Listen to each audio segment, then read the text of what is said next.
Bonjour à tous, c'est Yesten et après 2 longs mois d'attente, on se retrouve enfin pour une nouvelle vidéo. Son thème est l'hypersensibilité auditive. L'hypersensibilité auditive fait partie des particularités sensorielles, c'est-à-dire hypersensibilité ou hyposensibilité d'un sens chez un individu. J'ai fait une vidéo là-dessus et je vais mettre le lien en description. Qu'est-ce que l'hypersensibilité auditive ?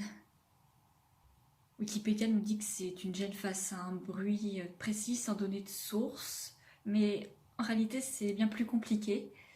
On distingue 3 conditions qui la décrivent dans le contexte de l'autisme. Il y a l'hyperacousie, la misophonie et le trouble du traitement auditif.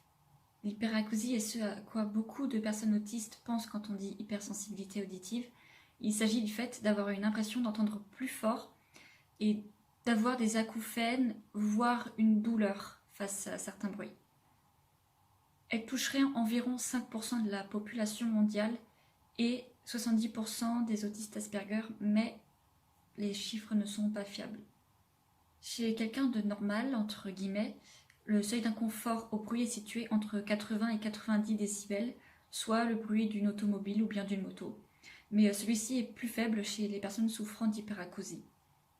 Selon la mesure GHQ, l'hyperacousie est légère lorsque le seuil d'inconfort est entre 90 et 75 décibels, modérée lorsqu'il se situe entre 74 et 50 décibels, sévère entre 49 et 30 décibels et profonde en dessous de 29 décibels.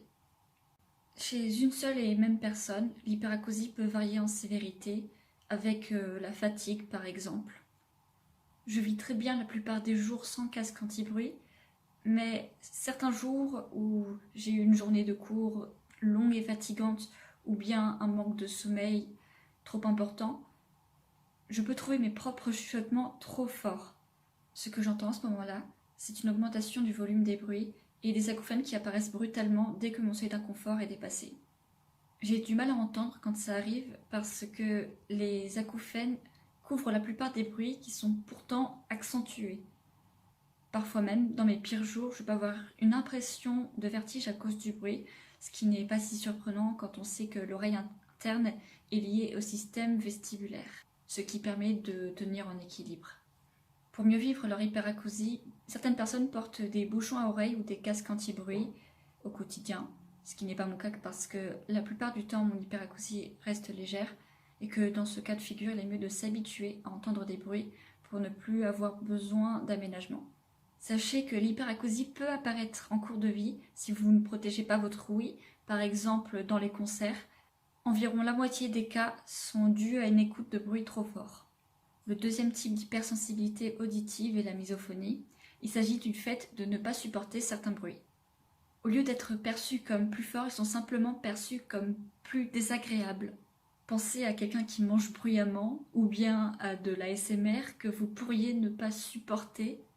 Ne vous inquiétez pas si vous vous reconnaissez parce que c'est assez fréquent. La misophonie touche environ 20% de la population et on l'a a priori de naissance. La plupart des personnes qui en souffrent n'ont pas vraiment d'aménagement et comme ce trouble est souvent plutôt léger, c'est mieux de ne pas trop se protéger afin de pouvoir s'habituer à entendre des bruits dérangeants.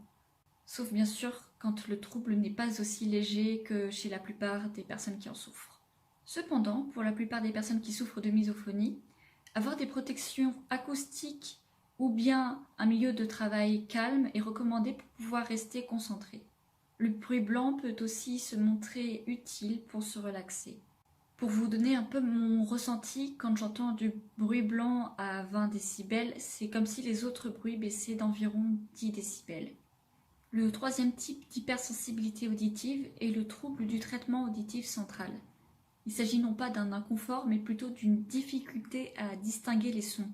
Le bruit de fond n'est pas très bien filtré, ce qui fait que l'individu peut paraître sourd si vous tentez de communiquer avec lui, surtout dans un environnement bruyant. Il est également plus compliqué de savoir d'où proviennent les bruits ou bien d'analyser les syllabes quand quelqu'un dit quelque chose.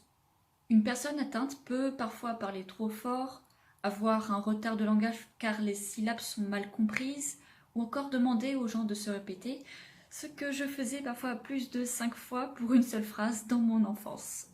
Ce trouble force la personne atteinte à faire plus d'efforts pour comprendre ce qui est dit, ce qui mobilise plus d'énergie pour cette tâche, créant ainsi une fatigue, mais également une diminution des autres capacités du cerveau, puisque toute l'énergie est mise ailleurs.